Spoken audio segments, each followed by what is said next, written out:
باركوها ليلة الأفراح.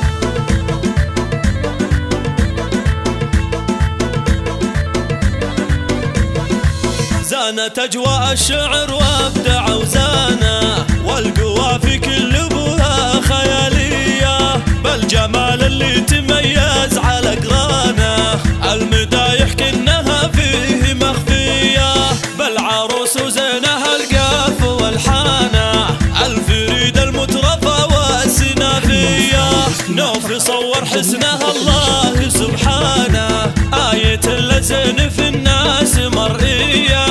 العروس النادرة نوف سلطانة، للعروش تربعتها ومعلية، باركوها ليلة الأفراح عنوانا، التواصل على 0577 يا الأمير اللي بالأوصاف مكسية،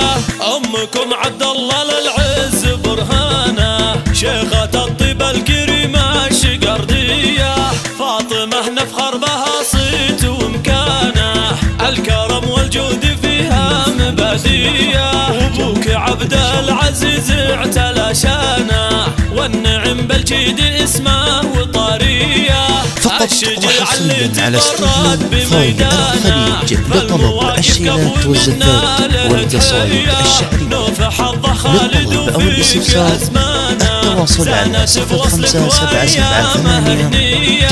فاز بك خالد والقدار بعيانه، خالد اللي له معالي وراثية.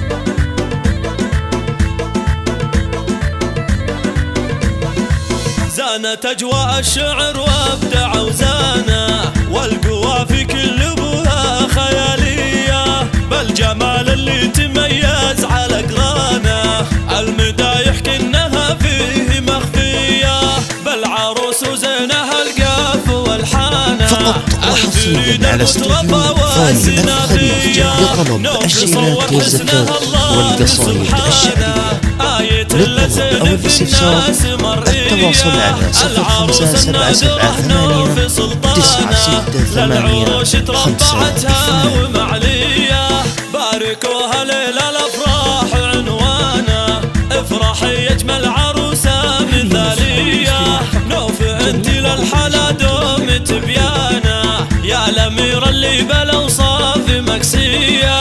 أمكم عبد الله للعز برهانة، شيخة الطيب الكريمة الشقردية، فاطمة نفخر بها صيت ومكانة، الكرم والجود فيها مبادية، وابوك عبد العزيز اعتلى شانه، والنعم بالجيد اسمه وطارية، الشجاع اللي تفرد بميدانه، فالمواقف كفو منا له تحية، نوف حظه خالد وفيك أزمانه، زانت بوصلك وأيامه هنية، فاز بك خالد